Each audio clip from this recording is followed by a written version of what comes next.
All right, so we have our tracks inside of our session. I'm going to go ahead and collapse this track list and group list menu down so we can have a fuller view of what we're looking at here. All right, so we've got tom 2, tom 1, overhead right, overhead left, hat, snare bottom, snare top, and kick. You might notice that there is no room mic. The room that we recorded these drums in was very, very small. It just straight up did not have room for a room mic, so I set one up, and I mean it was like 2 feet in front of the kick drum, so it was more of a 2 feet away from the kick drum mic. It wasn't a room mic, so I got rid of it right away. But these are all labeled, as you can see. So if you need to label yours, you just double click on this right here, and then you can relabel it. So rather than kick with no C, I'll go ahead and add the C. Boom, there we go. This is the original track. That's why it's called Beggar 1, and you can see they're all labeled there. Right now, everything is pan to the center, as I just made it pan to the center. To make it go pan to the center, you just hold Option and click, rather than trying to hold it and like, oh, I gotta get to 0. God, 0. You just Option click it and it'll go to 0. So yeah, here are the tracks. They're ready to go. We need to do a little organization. First of all, we need to do what's called cleaning the toms. Now, these toms are clean. I already cleaned them, and I don't know where the original tom files are. So I'm going to give you a demonstration on the overhead mic on how to clean toms, so I hope that that's not too confusing. So imagine that this is a tom track. Now, you could use a gate, and a gate would help with all that outside noise that you're getting, because you get a lot of bleed with the tom mics. Usually you're using like an SM57 or something like that on the tom, and it's picking up cymbal and ride and a little bit of kick and a lot of snare. And so apart from the actual tom hits that you hear, you're hearing everything else that while you're not playing toms coming through them, and it's just not pleasant. So what you want to do is clean the toms. You can use a gate. I don't usually use gates because I just cannot be 100% sure that a gate is going to get rid of all of that the non-tom audio, and also not jeopardize cutting Tom out.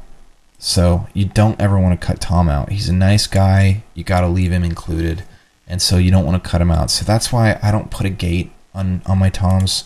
I just edit them so that there's only tom coming through. So you can see there's some tom here.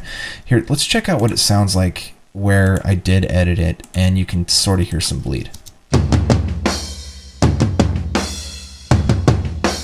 Okay, see, since the toms are so close here, I didn't really edit out in between them, but if I wanted to, here's how I would do it. I'd have my multi-tool selected. So I have these 3 things selected. You just click up here at top. You can click individual, but I click up there, have all of them selected. If I hold it at the top part of the track, I get a cursor. If I hold at the bottom, I get a hand. So I hold at the top, click and drag. These are both my tom tracks. We're only using a floor tom and a rack tom, so click and drag the 2, hit delete, they're gone.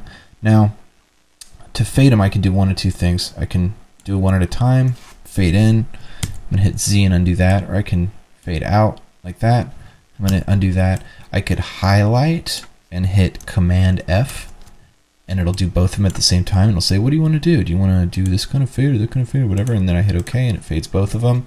There's a lot of ways to fade. Or, you could select both tracks, hit Command G, and the group dialog comes up, and you could group the 2 tracks, and then boom, it deletes them both, and you can act like you're doing it to one track, but it does it to both tracks because they're grouped now.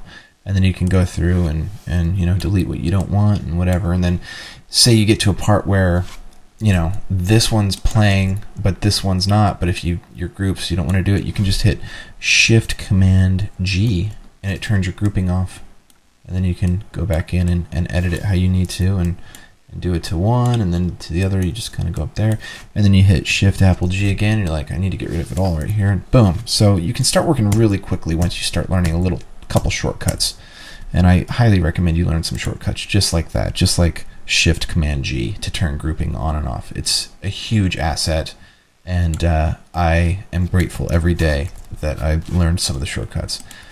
For instance, how am I zooming in and out so fast? Oh, look, it's so fast.